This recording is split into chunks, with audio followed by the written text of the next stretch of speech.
नमस्कार. आज आपला नेक्स्ट सेशन आपण आज सुरू करतोय. पान नंबर 7 इयत्ता 12वी सहकार या विषयाचं पहिलं प्रकरण आपण अभ्यासतो आहोत. यामध्ये सहकार संघटन व्यवस्थेचा जो काही भाग आहे त्या बाबतीमध्ये पहिला भाग आपण पाहिला तो म्हणजे सभासद. आज दुसरा भाग पाहतोय तो म्हणजे व्यवस्थापन समिती किंवा त्याला कार्यकारी समिती असं आपण म्हणतो. आता कार्यकारी समितीच्या बाबतीमध्ये ही जी कार्यकारी समिती आहे या समितीमध्ये जी सहकारी संस्थांच्या अंतर्गत किंवा सहकारी संस्थेमध्ये अधिमंडळाची वार्षिक सभा ही सर्वोच्च अधिकार असणारी सभा आहे आणि तिच्यामार्फत व्यवस्थापन समितीला आपले दैनंदिन व्यवहार पाहण्याचे आणि त्या संबंधीचे निर्णय घेण्याचे सर्व अधिकार मिळतात. म्हणून या दृष्टिकोनातून जे सहकारी संस्थेचे सभासद झालेले असतात आणि कायद्यानुसार ते सभासद हे त्या सहकारी संस्थेचे मालक म्हणून ओळखले जातात. यामुळे सहकारी संस्थेच्या व्यवस्थापनाची संपूर्णपणे जी जबाबदारी आहे ती जबाबदारी सभासदांचीच असते. मात्र सर्व सभासद हे संस्थेच्या दैनंदिन व्यवस्थापनामध्ये भाग घेऊ शकत नाही, कारण या सभासदांची संख्या ही अधिक असते. त्याचप्रमाणे सभासदामध्ये झालेला जो काही बदल आहे, सभासदांचे दूरवर असणारे वास्तव्य यांना आणि इतर जे काही कारणं आहेत त्या सर्व कारणांचा विचार जर केला तर सहकारी संस्थेला पर्यायी व्यवस्थापनाची व्यवस्था करावी लागते. याकरता हे सभासदामधून आपले प्रतिनिधी जे निवडले जातात त्या प्रतिनिधींना संचालक या नावाने ओळखलं जातं आणि त्या संचालकांच्या समूहाला एकत्रितपणे व्यवस्थापन समिती किंवा कार्यकारी मंडळ किंवा संचालक मंडळ असे म्हणतात. त्यामुळे ज्या समितीकडे संस्थेच्या कारभाराचे व्यवस्थापन सोपवण्यात आले आहे त्या समितीला व्यवस्थापन समिती किंवा संचालक मंडळ असे म्हणतात.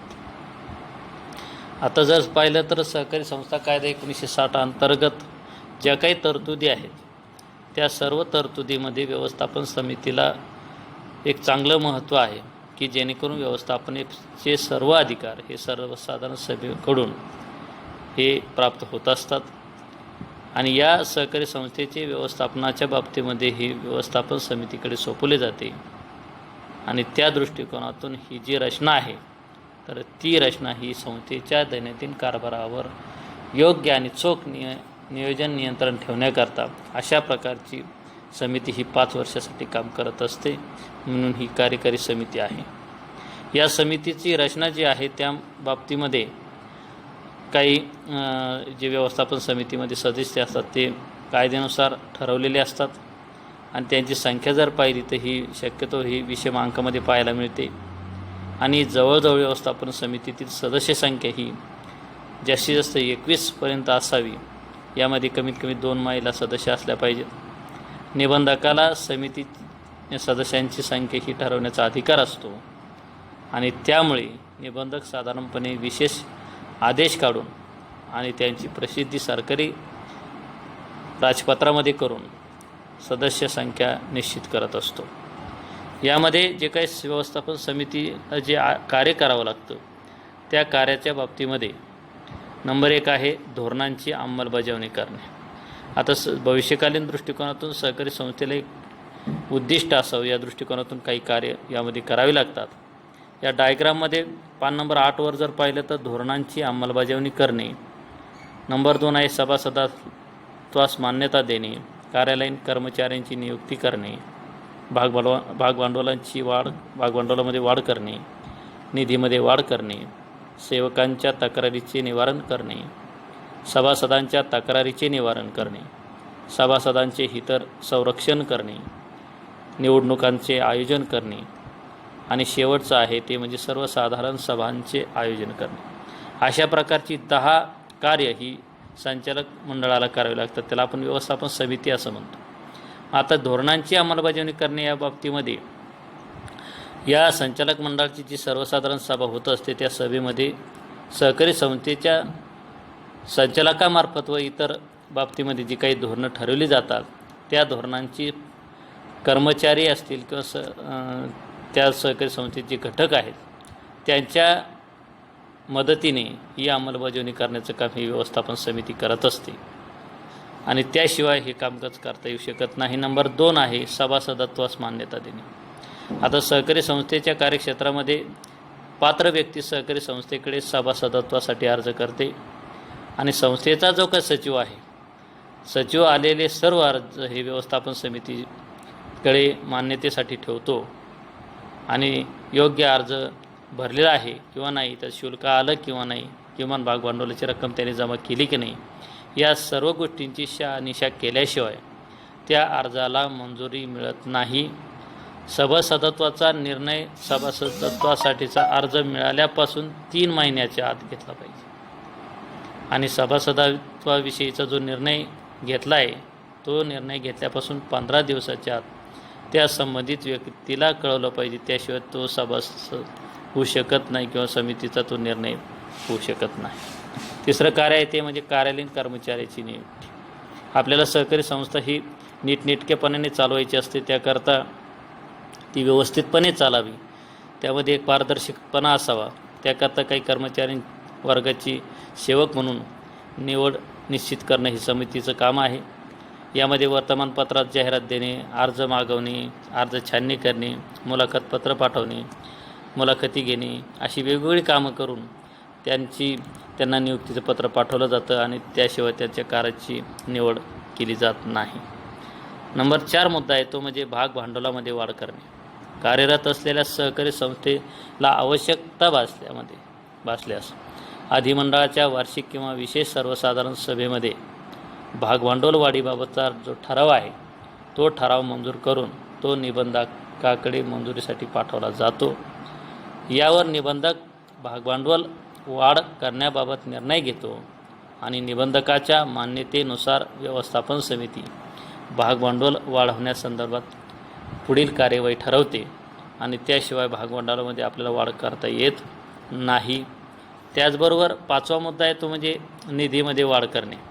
आता सहकारी संस्थेला ज्या वेळेला आपली सहकारी संस्था ही आर्थिकदृष्ट्या सुधारायची असेल किंवा वाढवायची असेल तरी देखील त्या वेळेला देखील त्या वाढीच्या संदर्भामध्ये निर्णय जर घ्यावायचा असेल तर व्यवस्थापन समितीला ते कार्य करावं लागतं. यामध्ये ठेवी स्वीकारणं असेल, कर्ज देणे असेल, देणगी स्वीकारणं असेल, अशा वेगवेगळ्या मार्गाचा त्यामध्ये वापर केला जातो. त्यानंतर 6वा मुद्दा आहे तो म्हणजे सेवकांच्या तक्रारीचं निवारण करणे. आता सहकारी संस्थेच्या कामकाजामध्ये कर्मचारी हा घटक अतिशय महत्त्वाचा आहे. त्या सर्व कर्मचाऱ्यांच्या तक्रारी असतील, काही मागण्या असतील किंवा सूचना असतील, त्यामध्ये ते असमाधानकारक राहणार नाही, असंतोष त्यांच्यात निर्माण होणार नाही. याकरता देखील त्यांच्या तक्रारी समजून घेऊन त्यांच्या बाबतीत पगारवाढ असेल, बोनस असेल, सुट्ट्या असेल किंवा इतर ज्या काही बाबी असतील त्या प्रश्नांची सोडवणूक करण्याचं काम देखील या व्यवस्थापन समितीला करावं लागतं. 7वा मुद्दा आहे तो म्हणजे सभासदांच्या तक्रारीचं निवारण करणे. आता साहजिकच हे सहकारी संस्थेचे हे सभासद हे मालकच असतात.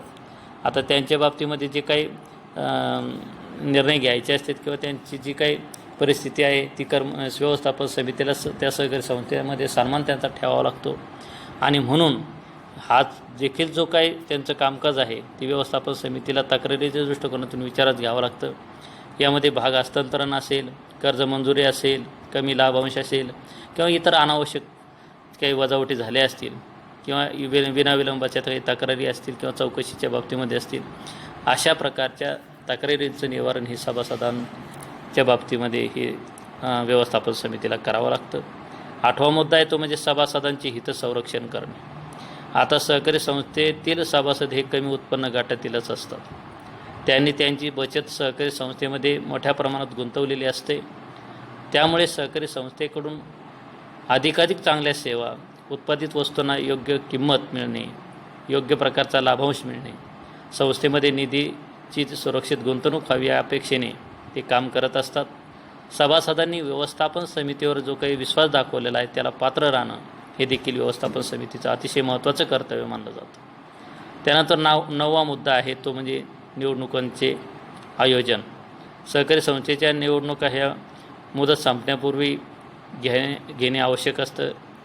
या बाबतीमध्ये राज्य सहकारी निवडणूक प्राधिकरण त्याचप्रमाणे निबंधकास कळवण्याची जबाबदारी आणि मुदत संपण्यापूर्वी निवडणूक घेण्याचे काम देखील व्यवस्थापन समितीला करावं लागतं. त्याचबरोबर 10वा मुद्दा आहे तो म्हणजे सर्वसाधारण सभांचे आयोजन. व्यवस्थापन समितीने कायद्यानुसार वार्षिक व अधिमंडळाची विशेष सर्वसाधारण सभा बोलवली पाहिजे. आर्थिक वर्ष संपल्यानंतर अधिमंडळाची वार्षिक सर्वसाधारण सभा दरवर्षी बोलवली पाहिजे. सभेची सूचना मिळवण्याचा अधिकार असणाऱ्या प्रत्येक व्यक्तीला संस्थेची सूचना व कार्यक्रम पत्रिका पाठवणे, संस्थेच्या सूचनेबरोबर वार्षिक अहवाल देणे, हिशेब तपासणीचा अहवाल पाठवणे अशा प्रकारची विविध कार्य ही व्यवस्थापन समितीला करावी लागतात. त्यानंतरचा मुद्दा आहे तो म्हणजे व्यवस्थापन समितीचे अधिकार. आता या अधिकाराच्या बाबतीमध्ये व्यवस्थापन समिती काय काम करू शकते किंवा कोणत्या प्रकारे कामकाज त्यांचं चालतं यामध्ये नंबर 1 मुद्दा आहे तो म्हणजे सभासदाबाबतचे अधिकार.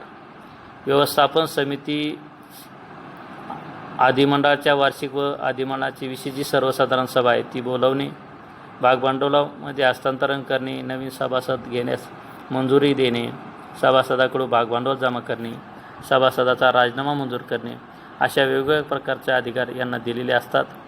याशिवाय सहकारी संस्थेच्या नियमाचे उल्लंघन करणाऱ्या आणि संस्थेच्या शिस्तीचे पालन न करणाऱ्या सभासदाला संस्थेमधून काढून टाकण्याचा अधिकार देखील या समितीला आहे. त्यानंतर दुसरा मुद्दा आहे तो म्हणजे सेवक वर्गाची नियुक्ती करणे. अनावश्यक सेवक वर्गाची निवड व नेमणूक करणे म्हणजे सेवक नियुक्ती नव्हे. जे कर्मचारी जे सेवक आपल्याला आवश्यक आहेत त्या सेवकांची निवड व नेमणूक करणे, कामावरून काढून टाकणे, त्यांची वेतन निश्चिती करणे, त्यांना बढती देणे, त्यांना आवश्यक ते प्रशिक्षण व्यवस्था करणे, त्यांना कामे वाटून देणे, त्यांच्या कामकाजावर योग्य देखरेख ठेवणे, त्यांच्या सेवा शर्ती ठरवणे अशा प्रकारचे अधिकार हे व्यवस्थापन समितीला असतात. तिसरा मुद्दा आहे तो म्हणजे निधी उभारणे. सहकारी संस्थेचं दिवसेंदिवस ही कार्यक्षमता ही वाढत जात असते. त्याकरता काही निधीची आवश्यकता असते. म्हणून संस्थेच्या कार्यासाठी आवश्यक निधी उभारण्याचा आणि योग्य त्या कारणासाठी अशा प्रकारचा जो निधी आहे तो खर्च करण्याचा तसे ठेवी स्वीकारणे, ठेवणे, कर्ज काढणे, त्यासाठी करारपत्र तयार करणे अशा स्वरूपाचे जे अधिकार आहेत ते व्यवस्थापन समितीला असतात. नंबर 4 मुद्दा आहे तो म्हणजे मालमत्ता खरेदी. आता मालमत्ता खरेदीच्या बाबतीमध्ये जमीन असेल, इमारत असेल, फर्निचर असेल, वाहन असेल किंवा ते खरेदी करणं असेल किंवा ते मिळवणं असेल अशा प्रकारचा अधिकार देखील या समितीला आहे. शेवटचा अधिकार आहे इतर अधिकारमध्ये. इतर अधिकाराच्या बाबतीमध्ये सहकारी संस्थेची नोंदणी पुस्तकं असतील, हिशेब पुस्तकं असतील, मासिक असतील, त्रैमासिक असेल, वार्षिक हिशेब पत्रक असेल किंवा दोषी व्यक्तींवर दावा करण्यासंदर्भात काही अधिकार असेल या संदर्भातील इतर अधिकार देखील या समितीला घ्यावे लागतात. त्यानंतर शेवटचा मुद्दा आहे तो 9 नंबरचा मुद्दा या बाबतीमध्ये व्यवस्थापन समितीच्या जबाबदाऱ्या. आता सभासदांनी त्यांच्याकडून निवडून दिलेल्या सभासदांचा समूह म्हणजे व्यवस्थापन समिती होय. सहकारी संस्थेचे सभासद संस्थेच्या व्यवस्थापनासाठी प्रतिनिधी निवडतात. व्यवस्थापन समिती ही सभासद आणि संस्थेची विश्वस्त असते आणि व्यवस्थापन समिती सदस्यांच्या वर्तनाने सहकारी संस्थेत जे काही नुकसान होतं आहे तर त्या नुकसान जर झाले तर त्यावेळेला व्यवस्थापन समितीचे सभासद वैयक्तिकपणे व सामूहिकपणे त्या समितीला जबाबदार असतात. या बाबतीमध्ये व्यवस्थापन समितीचे ज्या जबाबदाऱ्या आहेत त्या जबाबदारीच्या बाबतीमध्ये नंबर 1 आहे व्यवस्थापन समिती सदस्य म्हणून दाखल झालेल्या दिनांकापासून 15 दिवसाच्या आत सहकारी संस्था कायद्याने निश्चित केलेल्या विहित नमुन्यामध्ये समितीच्या सर्व सदस्यांनी काम करण्यास तयार असल्याचे बंधपत्र दिले पाहिजे. त्याचबरोबर दुसरी जबाबदारी आहे व्यवस्थापन समिती सदस्यांनी निस्वार्थी व प्रामाणिकपणे कार्य केले पाहिजे. 3 आहे अधिमंडळाची वार्षिक सभा 30 सप्टेंबरपर्यंत आयोजित करणं व सभेची तारीख ठरवणे. 4 आहे, व्यवस्थापन समितीने सर्व निर्णय विचारपूर्वक आणि पुरेशी चर्चा करून घेतले पाहिजे. 5 आहे, सहकारी संस्थेचे भांडवल आणि निधीची गुंतवणूक कायदेशीर व्यवहारामध्ये आणि योजनेमध्ये केली पाहिजे. 6 आहे, आर्थिक वर्ष संपल्यानंतर 6 महिन्याच्या आत विहित विवरणपत्रे निबंधकास सादर करणे, तसेच संस्थेचा वैधानिक लेखापरीक्षण अहवाल व दोष दुरुस्ती अहवाल आधी मंडळाच्या वार्षिक सभेत मान्यतेसाठी ठेवणे व निबंधकाला पाठवणे. 7व्या जबाबदारीमध्ये आहे, सहकारी संस्थेची मालमत्ता ज्याप्रमाणे इमारत असेल, वाहन असेल, फर्निचर असेल इत्यादीचा वापर खाजगी अथवा स्वतःच्या फायद्यासाठी करू नये. 8 नंबर आहे, सर्वसाधारण सभेत सहकारी संस्थेच्या आर्थिक स्थितीविषयी खरी माहिती देणे. 9 नंबर आहे, राज्य सहकारी निवडणूक प्राधिकरणाला संचालक मंडळाची मुदत संपण्याच्या किमान 6 महिने अगोदर आपला कार्यकाल संपण्याबाबत कळवणे. 10वा नंबर आहे, समितीमध्ये किंवा तिच्या पदाधिकाऱ्यामध्ये झालेल्या कोणत्याही नैमित्तिक रिक्त पदाबाबत असे पद रिक्त झाल्यापासून 15 दिवसाच्या आत राज्य सहकारी निवडणूक प्राधिकरणाला कळवणे. 11 नंबर आहे, सहकारी संस्था करीत असलेल्या व्यवसायाला स्पर्धा निर्माण होईल असा व्यवस्थापन समिती सदस्यांनी करू नये. आणि 12 नंबर आहे, सहकारी संस्थेच्या नावे वाजवी किमतीमध्ये मालमत्ता खरेदी करू नये. म्हणून अशा स्वरूपाची जी जबाबदाऱ्या आहेत त्या पूर्ण जबाबदाऱ्या या व्यवस्थापन समितीवर असतात. त्यांना त्या जबाबदारीचं उल्लंघन करता येत नाही.